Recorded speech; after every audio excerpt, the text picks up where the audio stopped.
네, 반갑습니다, 여러분. 자, 30개 팀 프리뷰 팀 바이 팀 세 번째 시간은 피닉스 선즈입니다. 저희가 유타 재즈, 워싱턴 위저즈를 찍었는데 그래도 많은 분들께서 또 선풀도 달아주시고 아주 좋은 결정이었다, 잘했다 이렇게 말씀을 해주셔서 또 힘이 납니다. 자, 세 번째 팀 피닉스 선즈입니다. 이번 오프시즌 굉장히 분주하게 움직였죠. 일단 케빈 듀란트 트레이드 건이 있었고 또 신임 감독이 왔습니다. 최근 들어서 피닉스가 계속해서 감독을 갈아치우고 있는데 조던 오트라는 NBA 팬들이 아니라면 잘 모르시는 이 조던 오트라는 인물을 감독 자리에 앉혔습니다. 굉장히 분주한 그런 여름을 보냈었는데 일단 데빈 부커와 연장 계약을 맺었습니다. 그리고 제일런 그린을 트레이드로 영입을 했고 딜런 브룩스 역시 데려왔습니다. 마크 윌리엄스도 샬럿과 트레이드를 통해서 영입을 했고요.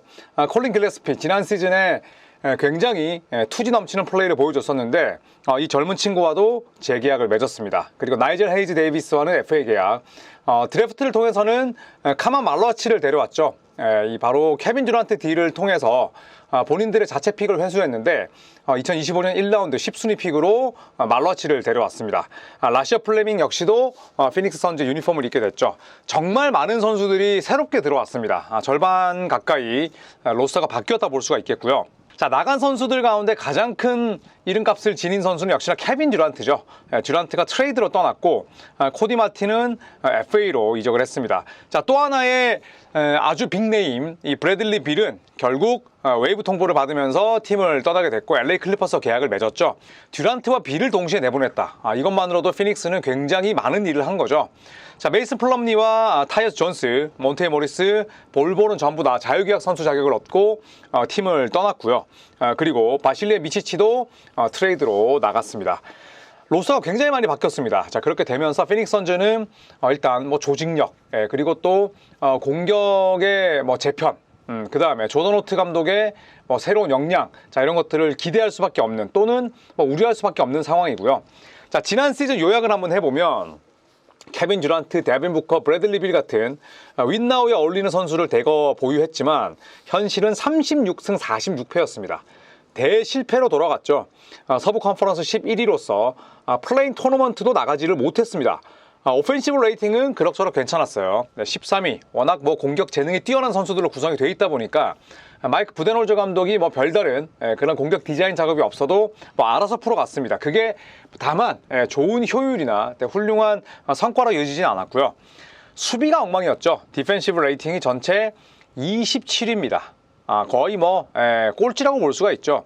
페이스 21위. 자, 이러다 보니까 피닉스 선즈의 홈구장에 모인 팬들이 게임이 재밌었을까요? 재미가 없죠. 쉽게 실점해, 페이스도 느려, 에너지도 없어. 자, 이러다 보니까 결국 36승 46패라는 44%도 안 되는 승률에 그쳤습니다. 자, 지난 시즌 주요 지표를 살펴보면 득점은 18위, 페이스가 느렸는데 득점 18위니까 그렇게 나빴다고 볼 수는 없고요. 리바운드 25위, 야투 성공률 11위, 3점 성공률은 전체 3위. 외곽 슛은 좋았지만 결국 브래들리 빌과 듀란트가 떠난 빈자리를 어떤 식으로 메울지가 관건이죠. 자, 수비가 엉망이었습니다. 물론 공격도 마찬가지였는데 3점은 좋았지만 페인트존 득점이 29위였어요. 그리고 속공 득점 28위. 이걸로 현대농구 살아남을 수 있을까요? 안 됩니다. 물론 3점도 중요하지만 페인트존 득점 29위 그리고 속공 득점 28위로는 웬만해선 좋은 성과 내기 힘듭니다. 그러기 위해서는 팀 디펜스가 미친 듯이 좋아야겠죠. 공격에서의 허점이 뚜렷하니까. 자, 그리고 3점슛 허용은 전체 22위였습니다. 14.2개 많이 내줬고요. 속공 실점 26위였어요. 17.1점. 자, 속공 득점이 12.7점인데 속공 실점이 16.1점이다. 엄청나게 큰 격차라고 볼 수 있죠. 이미 속공 점수에서 매 경기 마이너스 4, 5점을 핸디캡으로 먹고 가는 거예요. 그만큼 뛰는 농구에 능하지 못했습니다. 자, 그래서 조던 오트라는 새로운 감독을 데려왔고 또 여러 로스터를 바꿨습니다. 그 결과 예상 라인업 뎁스 차트를 한번 살펴보면 데빈 부커, 그리고 제일런 그린이 백코트를 구성할 거예요.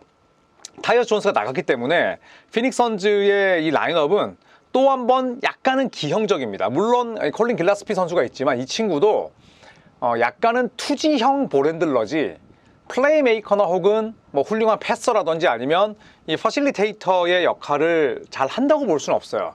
그렇다면 결국 부커와 제일런 그린이 나설 텐데 이 두 명의 플레이메이킹이 상당히 중요하고요. 그리고 윙은 딜런 브룩스와 로이스 오닐, 굉장히 수비를 잘하면서 또 더티함까지 갖추고 있는 두 명이죠. 그리고 5번은 건강한 마크 윌리엄스가, 건강을 유지하는 한 마크 윌리엄스가 나설 겁니다. 자, 백업으로는 역시 제러드 바틀러와 또 콜린 길라스피가 백업 볼 핸들러, 세컨더리 볼 핸들러로 나설 거고요. 이 그레이슨 앨런, 아마도 트레이드가 되지 않을까 싶은데 백업 2번입니다. 자, 그리고 피닉스의 얼마 없는 연건이죠. 이 라이언 던과 오소 이거다로가 3번과 4번을 오가면서 두 명의 베테랑 브룩스와 오닐을 뒷받침할 거고요. 그리고 닉 리차즈의 참 이 운명도 얄궂습니다. 샬럿에서 마크 윌리엄스의 백업으로 뛰다가 피닉스 와서 결국에는 주전으로 뛰기도 했었는데, 다시 피닉스가 윌리엄스를 데려오면서 닉 리차즈의 신세는 다시 한번 마크 윌리엄스의 백업으로 밀려났습니다. 자, 하지만 마크 윌리엄스가 얼마나 뛰겠어요. 닉 리차즈는 본인이 다치지 않는 한 제법 많은 경기를 뛸 겁니다. 자, 다음 시즌 피닉스의 키플레이어 3명을 꼽아보도록 하겠습니다. 첫 번째는 데빈 부커죠. 네, 부커는 이번 여름에 피닉스와 2년 연장 계약을 맺기도 했었는데, 지난 시즌 갈렸습니다. 2024 파리올림픽 다녀와서도 평균 37.3분을 뛰었고요. 25.6득점, 4.1 리바운드, 7.1 어시스트, 필드골 46.1%, 3점은 33%였습니다. 자유투는 거의 90%였고요. 롱샷을 제외하면 공격에서의 단점은 딱히 없습니다. 저는 퍼스트 팀에도 부커가 뽑혔지만 지난 시즌에도 팀 성적이 나빴을 뿐이고, 저는 부커의 활약 자체는 굉장히 훌륭했다고 봐요. 물론 풀타임 1번, 풀타임 메인 볼핸들러를 맡기기에는 무리가 있지만 리그에서 평균 25득점과 어시스트 7개를 야투 46% 이상으로 때려박는 선수 거의 없습니다. 자, 그리고 이 부커의 부담을 덜어줘야 될, 어떻게 본다면 가장 중요한 핵심 선수, 키플레이어는 바로 휴스턴 로켓츠와의 트레이드를 통해서 피닉스로 이적한 제일런 그린입니다. 바로 케빈 듀란트가 팀을 떠나면서 피닉스가 받아왔던 가장 핵심 멤버죠. 자, 물론 드래프트 픽도 있고 딜런 브룩스도 중요하지만 제일런 그린이 피닉스가 가장 원했던 그런 주요 코어라 볼 수가 있습니다. 자, 지난 시즌이 커리어 하이였어요. 피닉스에서 평균 33분 뛰면서 21득점, 필드골 3점은 좀 떨어지긴 했습니다만 충분한 볼륨을 만들어냈고요. 하지만 주가가 떨어진 건 플레이오프였죠. 플레이오프에서 골든스테이트를 맞아서 제일런 그린이 할 수 있는 일은 아무것도 없었습니다.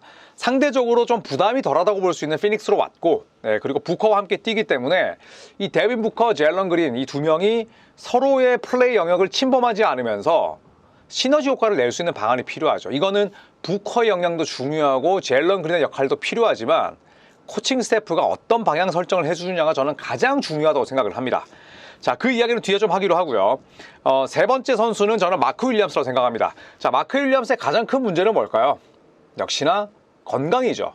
저도 사실 이유를 불문하고 불성실한 사람 극혐합니다. 제가 그동안 제가 싫어했던 사람들의 대부분은 성실하지 못했던 사람이에요. 마크 윌리엄스가 불성실하다는 뜻은 아닌데, 선수는 출석률로 꾸준함을 대변할 수 있어요. 근데 마크 윌리엄스가 현재까지 커리어에서 3년 동안 106경기 뛰었습니다. 3년 동안 106경기 결장이 아니라 3년 동안 106경기 뛰었고요. 커리어 하이 출전 경기 수가 지난 시즌이었습니다. 몇 게임? 44경기예요. 결국 마크 윌리엄스가 레이커스와의 거래가 파토난 이유도 메디컬 이슈였고, 또 결국에는 지난 시즌도 50%를 살짝 넘는 그런 출석률에 그쳤는데, 이 마크 윌리엄스는 다른 거 필요 없습니다. 나오면 잘해요. 지난 시즌에도 26.6분 뛰면서 15.3득점, 10.2 리바운드, 더블더블입니다. 그냥 더블더블도 아니고 15-12예요. 거기다가 필드골 성공률도 무려 60.4%. 손끝 감각이 좋다는 거죠. 그리고 블락샷도 충분히 해낼 수 있는 그런 자원이라 볼 수가 있는데, 참 아쉬운 거는 결국 건강입니다. 아무리 이렇게 잘해봤자 뛰지 못하면 무용지물이죠. 그렇기 때문에 다른 거 다 필요 없고, 마크 윌리엄스가 데빈 부커 어떤 콤비 플레이를 펼칠까, 그리고 또 제일런 그린과는 어떤 투맨 게임을 할까 보다는 이 친구가 몇 경기를 뛸 수 있을까가 가장 큰 관건입니다. 자, 최고 최악의 시나리오 한번 가볼까요? 네, 저는 최고의 시나리오는 데빈 부커와 제일런 그린의 두 명의 2번 자원들이 아주 환상적인 외곽 콤비를 이루는 거죠. 사실 2번과 2번이 서로 쉽게 페어링한 경우는 잘 없었습니다. 그런데 자, 부커를 보시면 크리스 폴과 함께 뛰었을 때 데빈 부커는 플레이메이킹에 대한 부담을 줄이고 팀도 파이널에 진출했어요. 그런데 듀란트가 들어오고 나서는 둘 간의 헤게모니 싸움은 없었지만 부커의 팀 내 롤이 굉장히 애매했습니다. 저는 왜 부커를 고평가하냐면 그럼에도 불구하고 데빈 부커가 플레이의 질적인 면이나 뭐 혹은 내용들을 떠나서 충분히 본인의 볼륨을 그 와중에도 만들어낼 수 있는 능력에서 저는 봤거든요. 그리고 제일런 그린과 데빈 부커는 또 제법 경력의 차이가 납니다.